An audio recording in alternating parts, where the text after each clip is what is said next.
Boa tarde a todos. O meu nome é Luísa Pinto, sou da Universidade Técnica de Lisboa e neste momento estou aqui em Nova Friburgo através do projeto Cap Sprint. Vou passar aqui um mês e quero agradecer esta oportunidade também e o convite feito aqui pelo Instituto Politécnico para participar neste, digamos, projeto.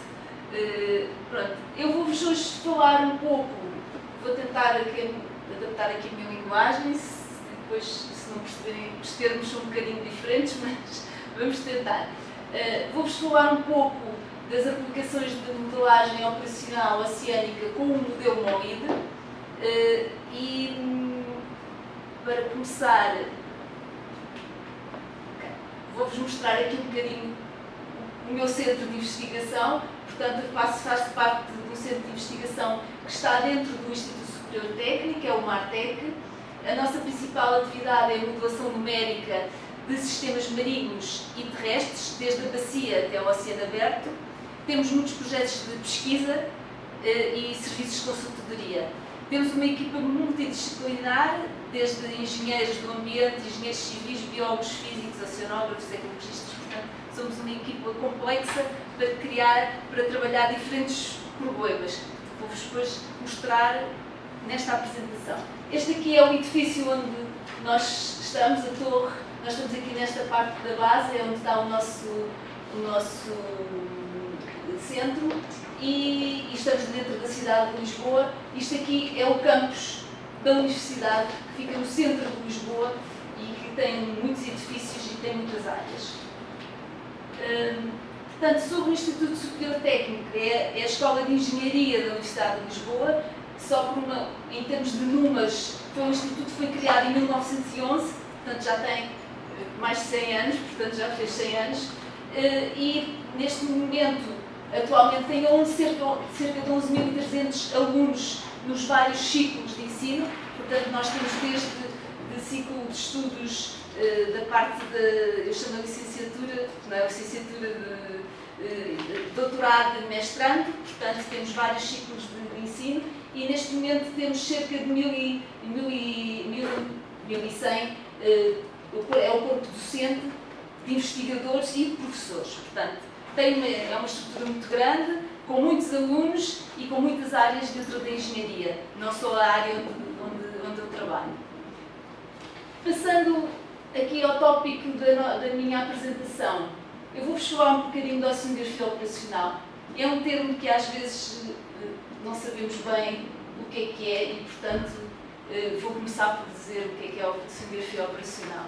Então, a oceanografia operacional pode ser definida como a atividade de medição sistemática e de rotina a longo prazo do oceano ou da atmosfera e a sua interpretação e disseminação. Ou seja, nós coletamos dados, processamos essa informação, podemos pô-los, divulgá-los, podemos utilizar para fazer modelação ou modelagem e entregar alguma coisa para o utilizador final ou para alguém que precisa dessa informação para a sua pesquisa ou para o seu dia-a-dia. Da oceanografia operacional podemos tirar, digamos assim, vários produtos, podemos fazer previsões imediatas, normalmente designa-se por no-cast, fornecendo a descrição mais útil e precisa do estado atual, neste caso liguei aqui à parte do mar, incluindo os recursos marinhos, ou podemos fazer previsões, e aí são os que se denomina forecast na língua inglesa, que fornece projeções contínuas das condições futuras do mar para o maior período possível para a frente, e reconstituições, ou endcasts, que são, ao fim e ao cabo, compilação de conjuntos de dados a longo prazo que fornece informação para a descrição do estado passado e séries temporais mostrando tendências ou mudanças. Isto é assim, a informação assim, em cru. Vamos ver várias aplicações e acho que isso vai dar também um melhor entendimento do que é a oceanografia operacional. Portanto, aqui a modelagem oceânica e costeira é um dos principais pilares desta oceanografia operacional. E porquê? Vai dar uma cadeia de valor para esta oceanografia. E assim, estes resultados que nós obtemos da modelagem podem ser usados para gerar produtos de dados. E esses produtos podem ser, aqui são só exemplos, alertas, ou seja, sistemas de alertas para inundações, sistemas de alertas para danos causados por gelo ou tempestades, flutuações de águas nocivas ou de algum contaminante que apareceu no nosso sistema. Ou fazer rotas ótimas para navios, ou previsão de produtividade primária sazonal ou anual, ou correntes, simplesmente dar-nos como é que vão ser as correntes oceânicas. E também é possível, com um grande conjunto de informação, fazer variabilidade climática oceânica.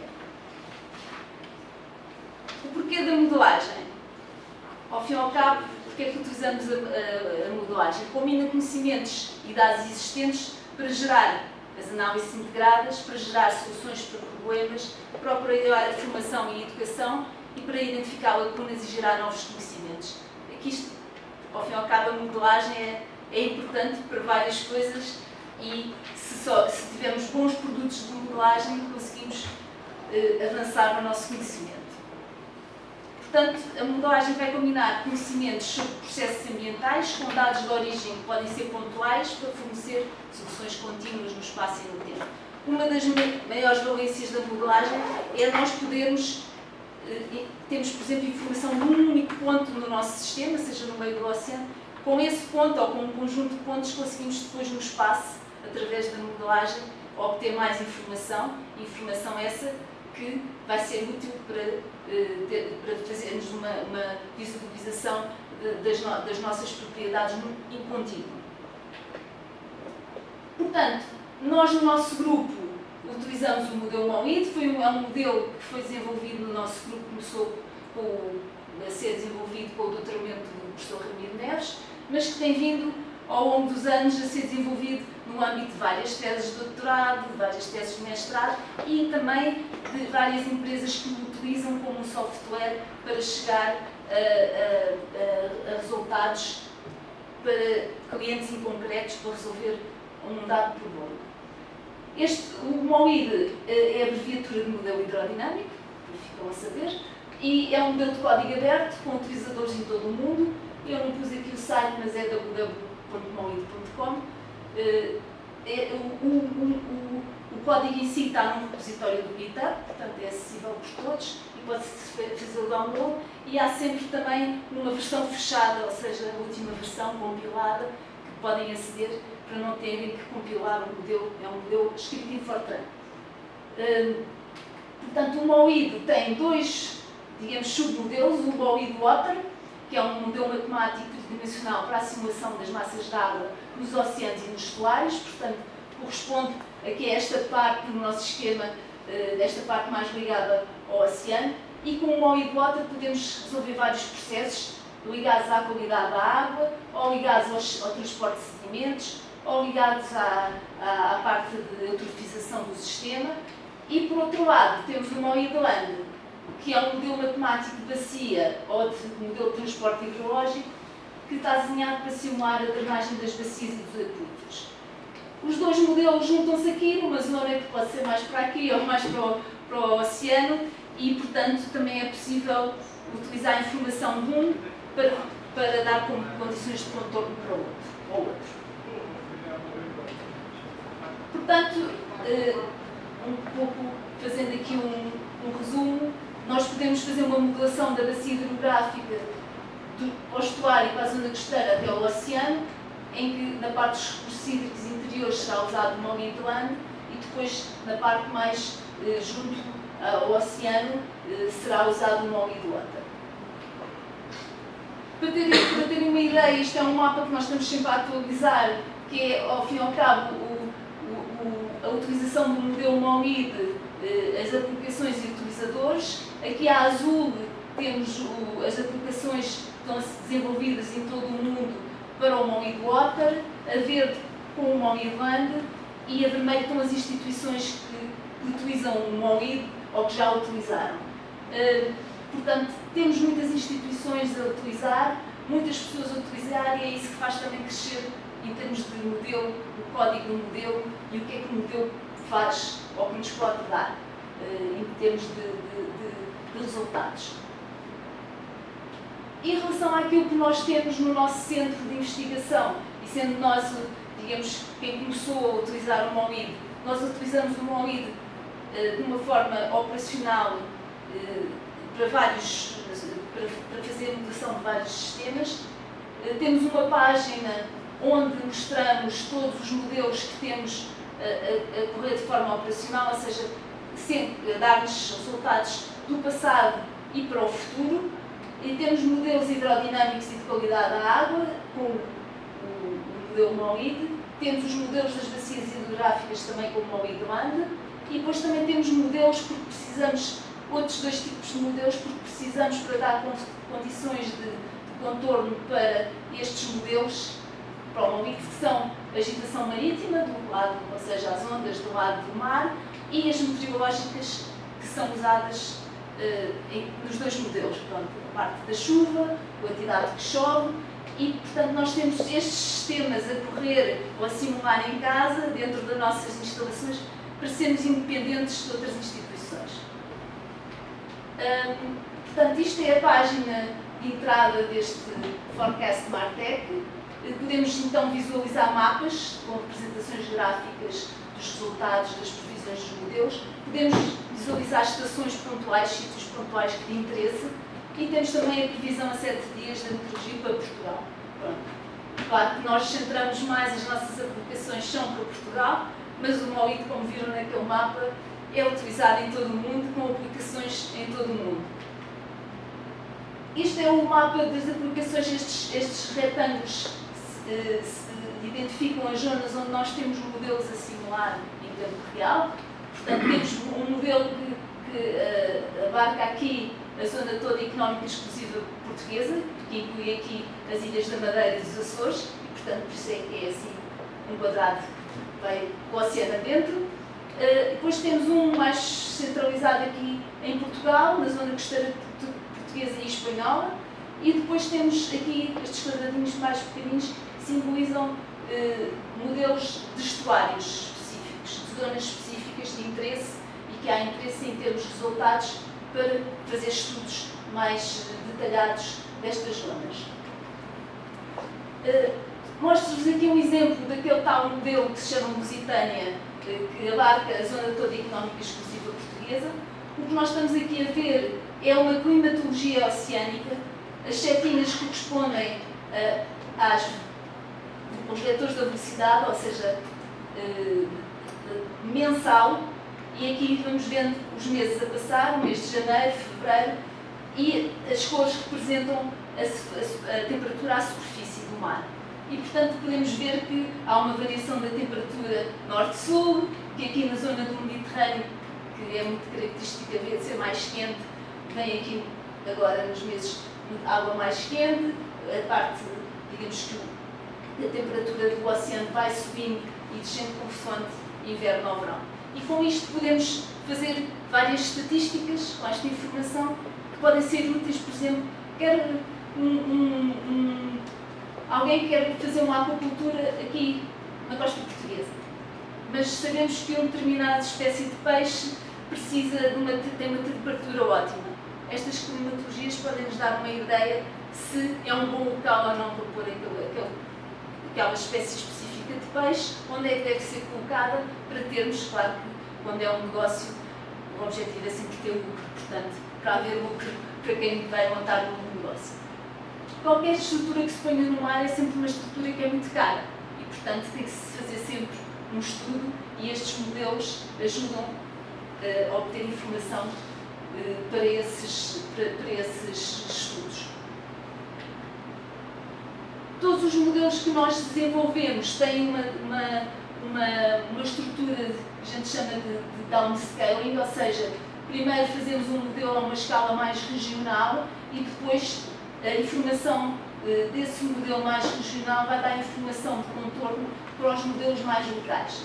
Isto permite-nos, portanto, chegar mais para junto da costa ou de uma zona de interesse e ir reduzindo também a malha espacial do modelo. Portanto, podemos aqui ter uma malha mais larga ou com mais quilómetros, e depois, à medida que vamos juntando indo para junto da costa ou do ponto de interesse, então reduzimos essa malha computacional.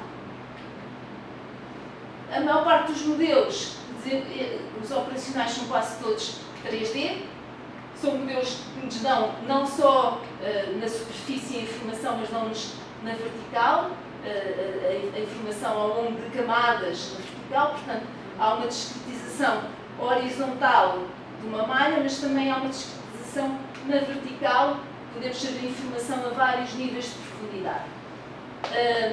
Normalmente a base no Molid Water é termos os valores da velocidade da água, o nível, a temperatura e a salinidade, são as 4 variáveis principais, e depois podemos ou não acionar o cálculo de outras propriedades da qualidade da água, como o oxigênio, a clorofila, o zooplâncton, o nitrato, nitrito, fósforo, dos sedimentos, dependendo do que nós queremos estudar. Quando acionamos a parte das propriedades da qualidade da água, há sempre algumas dependências entre variáveis e, portanto, é raro só acionarmos uma. Quando pomos o oxigênio, temos que pôr o nitrato, o nitrito. Quando pomos o fósforo, temos que pôr. Pronto, há sempre umas que estão correlacionadas e que é necessário acionar mais do que uma. Aqui deste lado, temos um exemplo de, digamos, um corte, como se fizéssemos aqui um corte aqui vertical numa zona da temperatura. Portanto, temos a variação da temperatura, aqui é a profundidade, aqui é a distância a um ponto, e as cores representam a temperatura. Vemos que a temperatura é mais baixa junto ao fundo, como é normal no mar, e mais alta à superfície. Podemos ver esta variação, podemos ver se é um sistema estratificado, que varia a sua densidade ao longo da vertical, e podemos também ver, aqui temos o valor da clorofila, por exemplo, também na vertical. Aqui temos alguns exemplos de perfis verticais, o azul para uma situação de verão e o preto para uma situação de inverno, aqui para a clorofila, onde vemos que no inverno é quase nula, neste sistema que estávamos a simular, e aqui há uma variação no verão. E porquê? Porque no verão, na costa portuguesa, há um fenómeno que se chama upwelling, ou seja, que é a ressurgência das águas do fundo para a superfície por causa da ação do vento. Portanto, a costa portuguesa tem esta forma, portanto, o vento normalmente no verão vem de norte, portanto, as águas junto à costa vão se afastar para o largo e vão subir as águas que estão no fundo. E por isso é que temos mais clorofila no verão do que no inverno. Pronto, à superfície. Pronto, aqui é um exemplo também para o nitrogênio total. Pronto, todos estes modelos, e que é importante referir, são modelos que têm que ser validados. Isto quer dizer, temos que ter medições pontuais ou globais que nos permitem verificar que a qualidade do modelo é boa ou que estamos a representar, melhor dizendo, de alguma forma bem a realidade.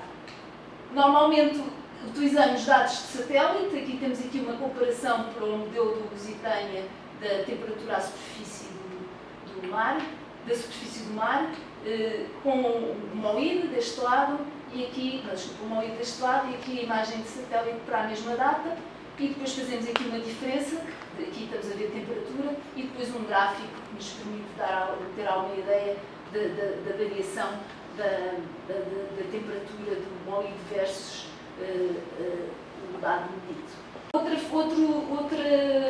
Digamos, outros produtos que nós utilizamos para verificar fazer esta validação são as boias Argo, que não sei se vocês conhecem, mas são umas boias que estão espalhadas no oceano.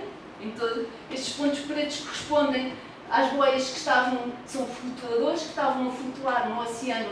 Estou a ver, está em todo o lado, todo o oceano, e nesta data, que foi em 2021, havia 3.911 flutuadores em todo o oceano a medir. E o que é que estes flutuadores medem? Medem um perfil de temperatura, salinidade, alguns medem também oxigênio. Neste caso, estamos aqui a ver um perfilador, ou seja, um flutuador que mede a temperatura e que também mede a salinidade. E estes gráficos representam essa medição desse flutuador, o resultado do modelo MOID e o resultado de um outro modelo global, que aqui está denominado MyOcean, que não é corrido com o MOID, mas que é um modelo global que é o que dá condições de fronteiras ao MOID, condições de contorno ao modelo MOID. Isto permite-nos verificar se o nosso modelo está ou não a dar bons resultados e termos confiança nos resultados que o modelo dá.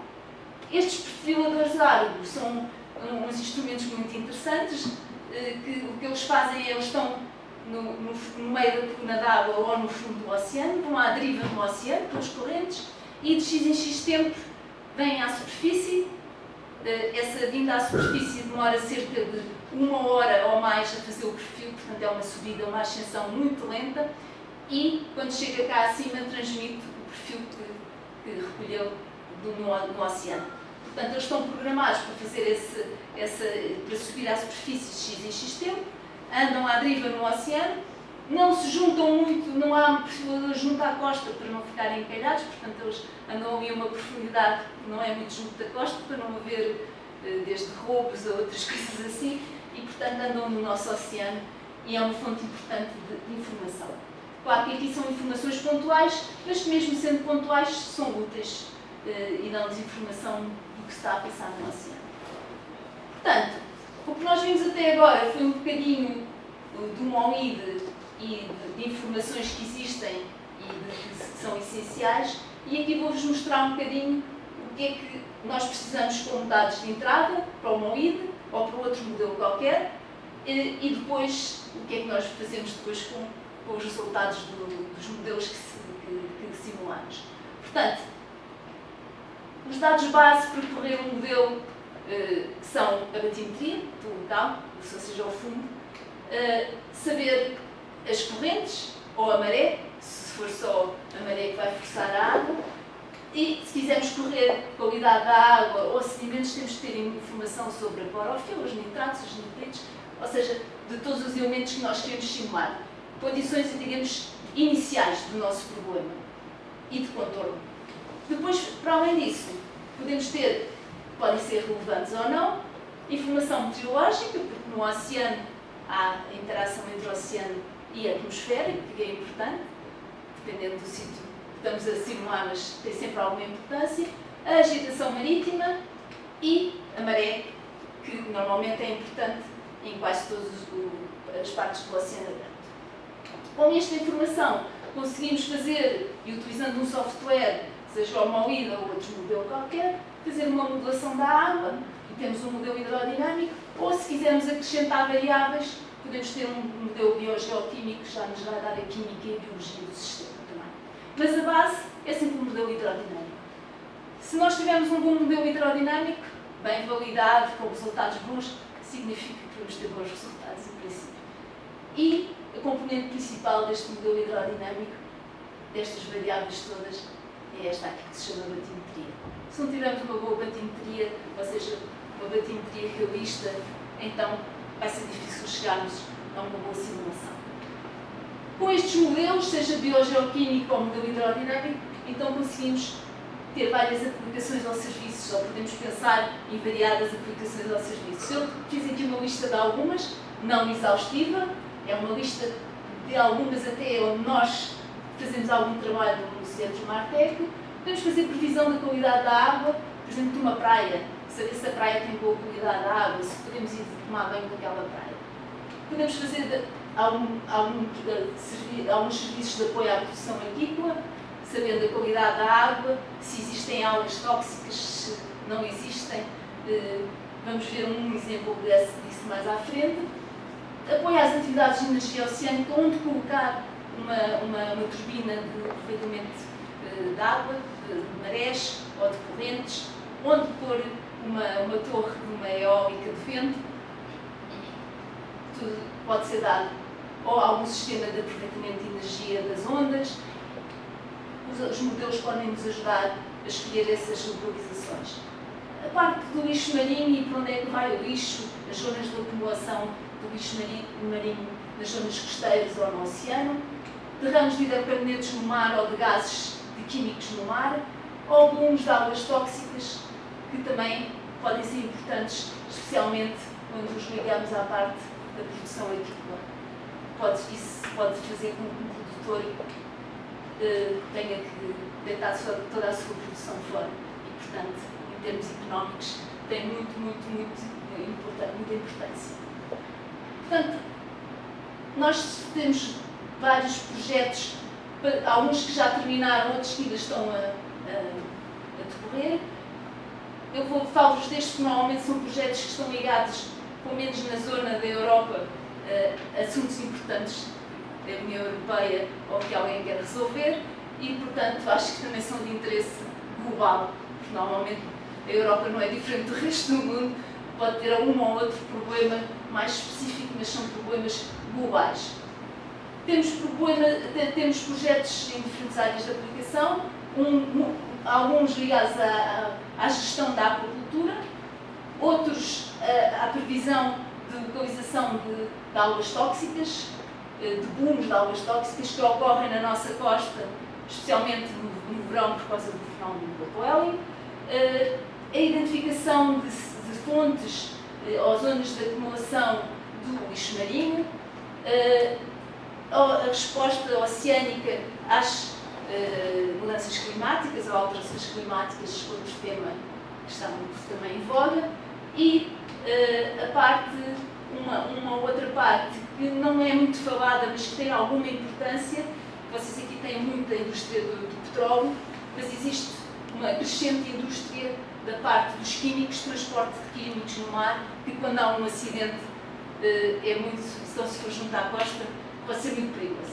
Quando é longe, no meio do mar, pronto, normalmente os químicos evaporam-se rapidamente, a nuvem tóxica dilui-se, mas quando é junto a um porto ou junto à costa, pode ser muito importante haver uma previsão de por onde é que vai esta nuvem tóxica. E também este último projeto, que na realidade é uma junção quase destes todos, que é oferecer serviços com valor acrescentado com a parte da modulação, ou seja, acrescentar valor aos serviços utilizando os resultados dos modelos. Pronto, daqui até agora ao fim da apresentação, vou-vos falar um bocadinho destas aplicações, algumas aplicações que nós fizemos, algumas que ainda estamos a desenvolver, para dar uma ideia de como é que podemos, ao fim e ao cabo, utilizar estes resultados da modulação e acrescentar valor para dar, no final, um produto ou alguma coisa que é útil para alguém na sociedade ou para quem tem que responder a alguma situação ou para quem quer criar, como eu disse, um serviço junto ao mar. Começo pela aquacultura e de uma forma muito geral, pronto, num enquadramento. Pronto, a aquacultura é responsável pelo crescimento da oferta de pescado para o consumo humano. Nas últimas 2 décadas aumentou o consumo médio de peixe e produtos de pesca a nível global e está gradualmente a expandir-se para águas costeiras, porque deixa de haver espaço em terra e nas zonas mais junto à terra, então começa a querer-se expandir a aquacultura mais para offshore, digamos assim. Portanto, em termos de números, em 2014 a contribuição da aquacultura para o consumo humano de peixe passou pela primeira vez a dos peixes capturados da natureza, ou seja, quer dizer que em 2014 a aquacultura passou a dar mais peixe para consumo do que o que é retirado da natureza, do mar ou dos rios. E a produção total mundial de pesca está projetada para expandir-se até 2025, ou seja, vai haver ainda um crescimento, ou seja, não vai ficar por aqui e vai haver um crescimento desta produção. Quais são as tendências? Como sempre, quando alguém faz alguma coisa, aumentar a lucratividade e, portanto, reduzir o custo de produção e melhorar a eficiência, é um dos objetivos de quem investe na aquacultura. Diminuir o impacto ambiental, por questões óbvias dos sistemas têm que ser monitorizados e temos que tratar bem do que temos. Longe das águas costeiras, reduzindo a pressão sobre os ecossistemas próximos à costa e, como vos falei, da agricultura offshore, da expansão em larga escala da produção de alimentos marinhos. Portanto, são aqui, digamos, as tendências em termos desta indústria da aquacultura e por isso o nosso interesse em fazer estudos nesta temática. Vou-vos passar a apresentar o primeiro projeto, que foi um projeto que fizemos de apoio à aquacultura na zona de Sines. Isto é o Porto de Sines, em Portugal, a sul de Lisboa. Uma produção de robalo, de peixe robalo, e a ideia é implementar 16 jaulas, vão ser produzidas 500 toneladas por ano. Aqui, a empresa que nos abordou, o que queria saber era como é que, digamos, ao colocar as jaulas da aquacultura, qual que seria o impacto para o meio ambiente. E também quer, nós temos um modelo que ao Molide, que nos dá o crescimento do peixe em função da energia que ele gasta, e queria saber otimizar a ração, ou seja, dar a ração ótima aos peixes para obter o crescimento ideal. Isto eram os objetivos eu adiantei um bocadinho ao slide, mas pronto, do projeto. Portanto, avaliar o impacto da aquacultura na região, compreender a influência do ambiente na atividade e promover o aumento da rentabilidade da produção de peixe. Isto é uma fotografia da zona. Isto é uma aquacultura que está localizada num sítio um pouco, não é estranho, mas não é o ideal. Temos um molho. As aquaculturas, estas jaulas estão aqui, vê-se o molho, não é? Estão localizadas ao longo deste molho, uma zona protegida das ondas, uma vegetação marítima, mas por outro lado temos aqui um ambiente também em termos de água de recirculação reduzida. E portanto daí a preocupação deles na qualidade da água daquele sistema. Para acrescentar, aqui, como vemos, é um porto de navios de contentores. Portanto, os navios entram e saem a toda a hora, com digamos, a fazer aqui uma oscilação nas águas, umas ondas que não são naturais, e portanto há uma agitação que para estes peixes que estão aqui dentro é um stress. É uma questão de stress e eles vão ficar muito agitados, portanto vão gastar mais energia, vão crescer menos. Tem aqui uma questão depois do ciclo biológico do próprio peixe. Portanto, neste projeto o que foi feito fomos ao local fazer medições ambientais. Aqui foi uma outra instituição da Universidade de Lisboa que fez essas medições, mas nós também fomos. Pronto, o grupo do Martec também foi. Fizemos recolha de água, recolha de sedimentos para análise posterior. Nós fizemos a parte da modelação, portanto é um modelo encaixado para a zona muito perto aqui como vêem, da zona de onde está a aquacultura, e com esse modelo tínhamos as condições para depois fazer a parte do estudo da qualidade da água e do crescimento do peixe. E por outro lado, ainda fizemos uma outra atividade que tinha a ver, que foi feita com o Plymouth Marine Laboratory, que é uma instituição inglesa, em que eles são especialistas na parte da imagem de satélite, e o que acontece é que, de uma forma geral, os produtos de satélite são feitos para uma zona global, ou seja, não são específicos para uma zona da costa ou para um país. Então, o que é preciso é depois ajustar esses produtos para a zona de estudo. E o que foi feito neste projeto foi isso, foi ajustar um produto do Sentinel-2, que é um dos satélites que está agora no ar, e ajustar esse produto para a zona costeira que estávamos a estudar. E isso foi feito como? Fazendo aqui medições da radiação na zona, e com essa radiação consegue-se depois mudar os algoritmos que são feitos para análise das imagens de satélite. Isto é uma imagem de clorofila da zona, e ajuste desta imagem de clorofila para aquela zona específica. Portanto, o que nós fizemos foi depois comparar os resultados dos modelos com a parte de monitorização.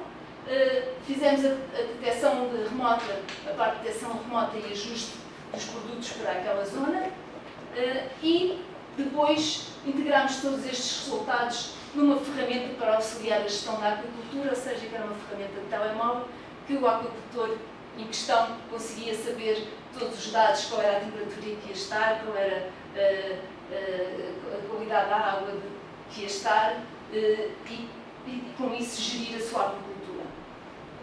E por outro lado, com a parte da modulação energética dos peixes, também otimizar a dieta dos peixes. Pronto, e com isso reduzir a ração que é dada aos peixes num dado momento.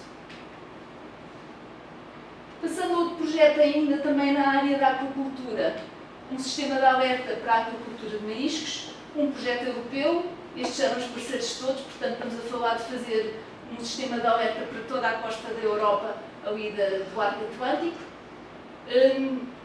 Neste projeto nós fomos responsáveis com o IPMA, que é a entidade portuguesa que faz as amostras na costa portuguesa, que são amostras semanais, de fazer um boletim de alerta.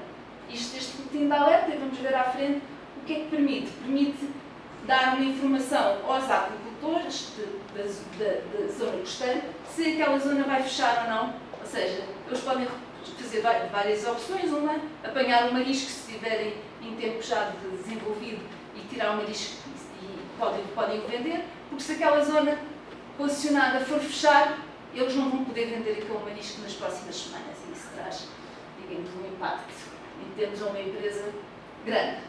Então, o que foi desenvolvido foi um sistema de alerta, que é um sistema de informação, montado a partir de dados sobre o estado do oceano, com várias fontes de dados, e as informações são processadas para apoiar os usuários finais nas suas decisões de gestão. Portanto, temos várias componentes para montar o sistema: a assimilação de dados, a análise de dados e depois a montagem do tal boletim, que é o boletim que vai ser fornecido aos interessados, aos aquacultores. E este boletim, ou este sistema, vai definir a abertura ou fechamento das áreas de produção. Portanto, estamos aqui a falar de dizer, para a semana vais fechar esta área, e então tem que haver uma decisão da parte dos aquicultores. Pronto, eu vou-vos mostrar só o boletim, com a informação toda. Portanto, é um boletim semanal, chama-se Boletim de Alerta de Fitoplâncton Tóxico nas zonas de expressão de bivalves. Portanto, os bivalves são filtradores, e se filtrarem o fitoplâncton tóxico, vão ficar tóxicos e vão ter consequências para quem os consumir, ou seja, a parte para os humanos que gostam de comer as suas ameijas e os seus bivalves, e depois vão ficar mal da barriga. Não é muito bom. Pronto, portanto, o boletim tem uma primeira página onde explica todas as suas componentes, que eu não vou aqui passar só porque vou falar depois nas suas componentes mais à frente. E temos aqui também, só realçar isto, uma legendazinha com os produtos que são utilizados. Ou seja, estamos a falar de produtos de satélite, que nos dão informação sobre a clorofila, os modelos oceânicos, que está aqui dado como Copérnicos, porque foi a fonte que nós usámos para correr os nossos modelos. Portanto, na costa portuguesa, as várias áreas de concessão estão divididas por polígonos. Temos aqui vários polígonos, 9. E numa primeira página o que nos dá é a concentração das toxinas em bivalves, isto feito com as amostras, ou seja, eles vão ao campo, ou neste caso ao mar, retiram uma amostra, fazem a análise em laboratório e têm estes valores. E os valores, estes são as várias toxinas, vários tipos de toxinas, e temos aqui um código de cores que nos permite visualizar se é grave ou não, ou seja, se será alto ou acima do nível permitido. Depois é mostrado um gráficozinho assim, onde para cada semana é mostrado nas regiões que estão vermelhas, ou seja, que há um alerta, os valores, e temos uma tendência nas várias semanas para percebermos se está a crescer ou a diminuir esse valor. Depois temos a parte, esta assim, já de um produto de clorofila, que nos dá a clorofila à superfície, e portanto podemos ver zonas onde há mais clorofila ou algum volume, identificar algum volume, e aqui uma anomalia da clorofila que é feita, ao fim e ao cabo temos vamos ver a clorofila de há 15 dias para trás e comparar o valor com a que está atual. E assim vemos se há uma tendência para descer ou para diminuir. Depois temos o estado do oceano e previsão, isto sim dado pelo MOID, neste caso. Temos a temperatura à superfície. A temperatura porquê? Porque é importante para sabermos se há tendência para volumes ou não, para haver afloramento costeiro ou não. E depois as correntes. E estas correntes dizem-nos um pouco, se nós vimos neste anterior, que existe aqui alguma zona que pode haver tendência para haver afloramento costeiro, então podemos saber se essa clorofila vai se juntar para norte ou para sul. E por fim, através de um modelo lagrangiano, conseguimos, fornecendo informação para cada uma destas caixas, saber para onde é que, digamos assim, assumindo que estes lagrangianos seriam a clorofila, para onde é que esta clorofila se vai deslocar, se vai ficar junto à costa, se vai para o largo, e portanto se for para o largo, em princípio não há perigo para fechar a área, se for para junto da costa aí já se tem que ter algum cuidado. Isto aqui é a mesma coisa, mas para o transporte à superfície numa determinada zona específica, num daqueles polígonos. E no fim, o que é fornecido ao aquacultor ou ao público em geral, porque isto está numa página pública, é então se a área está aberta, a verde, se potencialmente interdito, quer dizer, atenção que para a semana pode estar fechado ou não, depende depois da evolução, e as zonas que estão fechadas, onde não é possível recolher já os bivalves.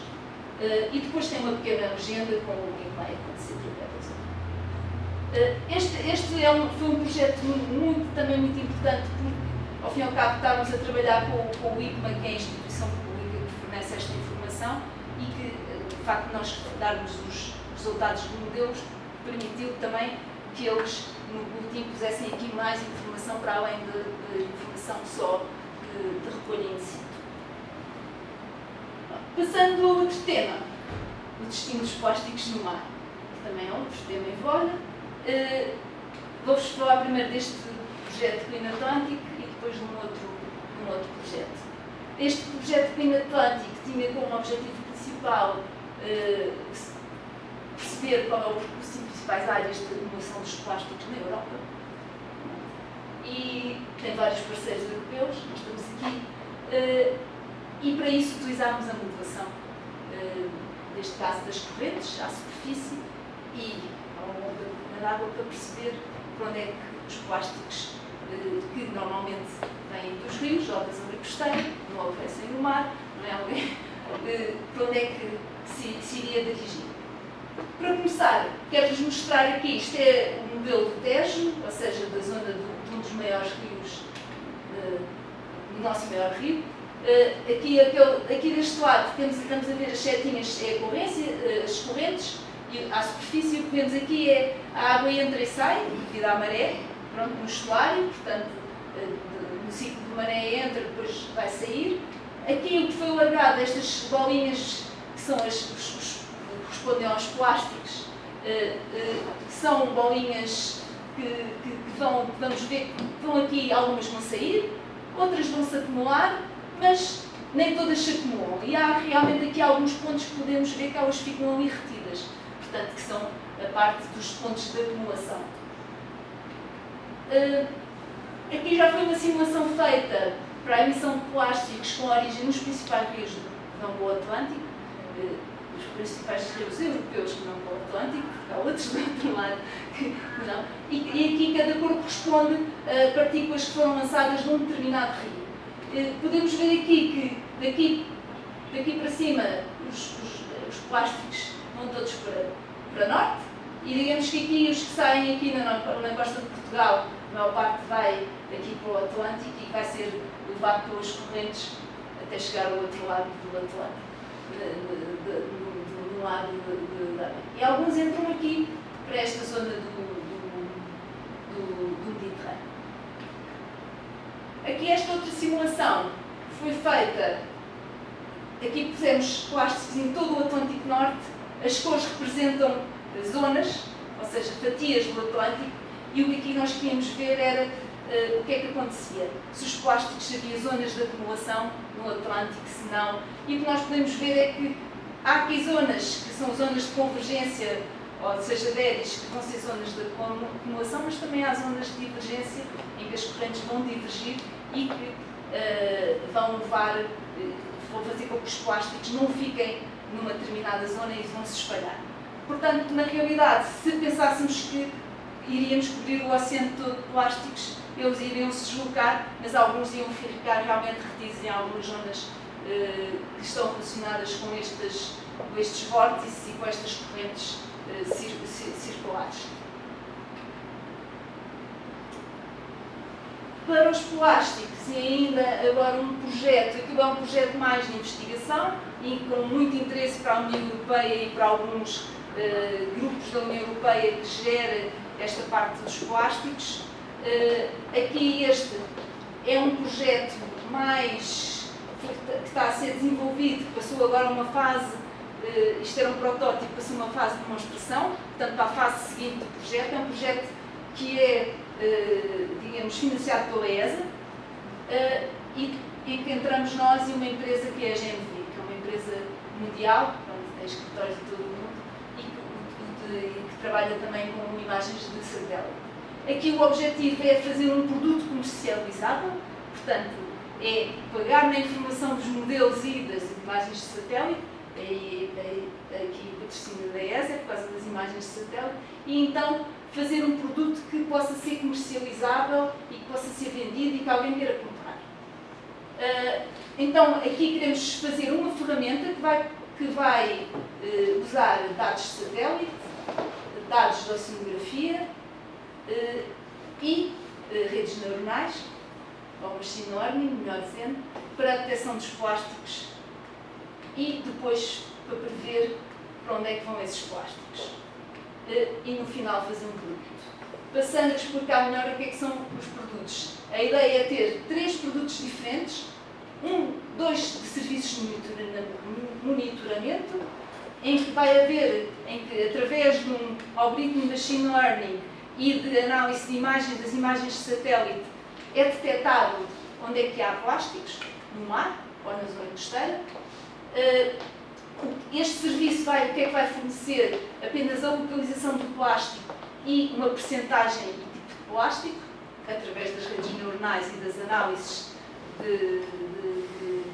das imagens de satélite. E um segundo produto, que é a detecção, ou seja, que é este primeiro serviço, mais a classificação dos plásticos marinhos, utilizando dados baseados em satélite. Uma vez que o plástico é identificado, existe uma zona onde há plástico, através de imagens de satélite, os modelos numéricos para a estimativa da trajetória vão prever o caminho do que aquele plástico vai fazer. Isto porquê? Porque as imagens de satélite, as que nós utilizamos, que é Sentinel-2, só há imagens para a mesma zona de 3 em 3 dias. Portanto, não sabemos o que é que acontece naqueles 3 dias com as imagens de satélite, não conseguimos detectar. Então, utilizamos os modelos para tentar preencher esse gap, digamos assim, esse intervalo, para prever para onde é que vão esse lixo marinho. Um outro serviço será só com modulação, e então prevemos quais são as zonas de acumulação e de não acumulação para uma determinada área pré-definida. Vamos estudar onde é que são os locais de acumulação dos plásticos. Isto foi um teste que nós fizemos na zona das Honduras. Porque as Honduras era uma zona onde sabíamos que existia muito plástico e, portanto, que era fácil, com alguma facilidade, íamos detectar os plásticos através das imagens de satélite, e que iríamos ter uma imagem passado os tais 5 dias e conseguiríamos fazer, digamos, seguir esse plástico. Portanto, o que nós vemos aqui, esta imagem, é uma imagem, estes pontinhos são os plásticos detectados pelo algoritmo, através da análise das imagens de satélite, e então, isto é numa determinada data, 18 de 3 de outubro de 2020, e depois conseguimos imagens nos seguintes dias. E então fizemos uma simulação pondo nesta zona onde foi detectado plásticos, pusemos os traçadores lagrangianos, fizemos umas caixas e então fizemos a simulação com as correntes daquela zona para ver para onde é que iriam esses plásticos. O que nós vemos aqui é os tais quadradinhos que a gente fez, e isto é a simulação então feita com o MOID. Os plásticos encontraram-se naquela zona e isto foi a imagem depois de satélite, ou seja, os plásticos identificados com as imagens de satélite depois na imagem seguinte. Podemos dizer, há aqui algumas semelhanças, algumas menos semelhanças. O que eu vos posso dizer é que o produto utilizado aqui de modulação, ou seja, o modelo que utilizámos, tinha uma grelha espacial horizontal bastante elevada. Isto era uma experiência e nós não fomos fazer um refinamento dessa modulação. Portanto, estes resultados que nós já achamos bons podem realmente ainda melhorar mais. Se nós melhorarmos a parte da modulação, que tem a ver com passar das correntes que aqui tinham, salvo uma resolução de 4 km para uma malha mais refinada. Pronto. Agora vou falar-vos, é a última apresentação que tenho de projetos, mas que achei interessante e que achei que tinha aqui algum público e por isso vim-vos apresentar. E que não tem a ver com o oceano, portanto vamos sair um bocadinho, tem a ver com modulação de cheias urbanas, mas tem a ver também com uma parte que eu aqui não mostrei, que tem a ver com o acoplamento ou poder utilizar um MOID water com um MOID land e com um MOID com uma parte ligada à parte urbana mesmo. Portanto, isto foi feito no âmbito de um projeto, mas que era um projeto também europeu e que tinha a ver com a modulação de cheias e detecção dessas cheias, ou seja, de aviso dessas cheias antecipadamente, na zona no rio e depois nas zonas costeiras. E, basicamente, pronto, estas são as instituições envolvidas. Em Portugal havia várias instituições, incluindo câmaras municipais ou municípios, ou prefeituras, já chegou que é o que chamam aqui, que tinham interesse em ter estes resultados e que queriam conhecer melhor a sua zona.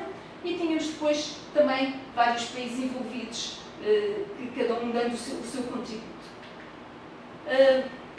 O que é que permitíamos? O que é que nós queríamos?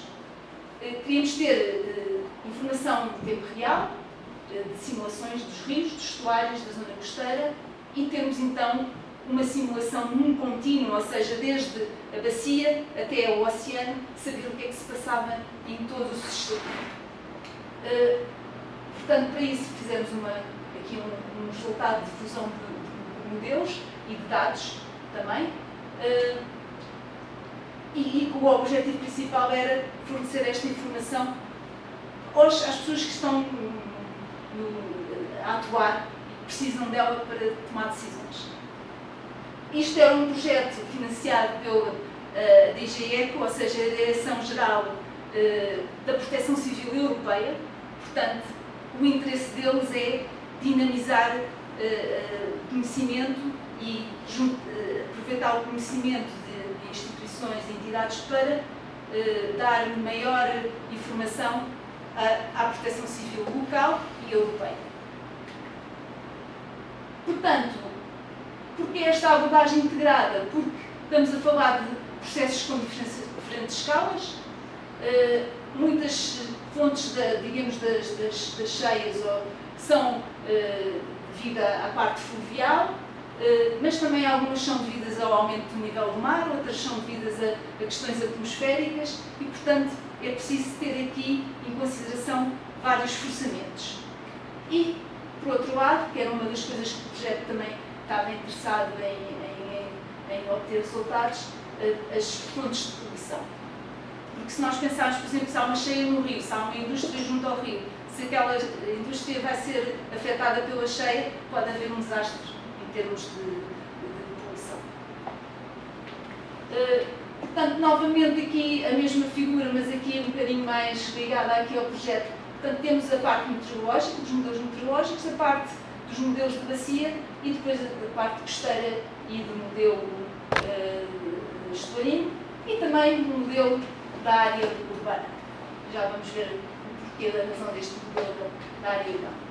Neste projeto estudámos 4 casos distintos, um em Espanha, um em Portugal, um em Inglaterra e um em França, 4 estuários importantes, cada um tinha a sua importância em termos de modulação e de episódios diferentes, ou seja, de forçamentos diferentes em termos da modulação. O Tejo, que é em Portugal, tem várias barragens, sinto que é uma, em Portugal, pelo menos, é um dos problemas graves, é quando chove muito, os espanhóis abrem a barragem do lado de Espanha e depois os portugueses têm que abrir a barragem do lado de Portugal para escoar a água em excesso e, portanto, há aqui uma gestão também das barragens importante. Temos uma central nuclear, localizada no Rio Tejo, e temos a tal uma área urbana que tem episódios de cheia. Aqui um outro rio, isto em Espanha, é o maior estuário na parte no norte de Espanha, na Galiza. Tem uma zona de aquacultura grande, ou seja, em termos de indústria de aquacultura é muito importante, e também tem aqui uma área urbana com episódios de cheia. Então, o que é que nós utilizámos? Então, temos a parte dos modelos meteorológicos, temos a parte dos modelos estuarinos e urbanos, integramos isto para depois também podermos utilizar o resultado deste modelo para simular não só as cheias, mas também alguma questão de poluentes e de dispersão de poluentes. Vários tipos, podia ser óleo, podia ser gás, podia ser contaminantes na água e também dispersão na parte da atmosfera. Isto foi mais ou menos o que nós utilizámos em termos e quem é que foi responsável, digamos, por as atividades. Nós simulámos a parte do Molido e do Molido Water, com várias resoluções diferentes consoante o estuário que estava em estudo.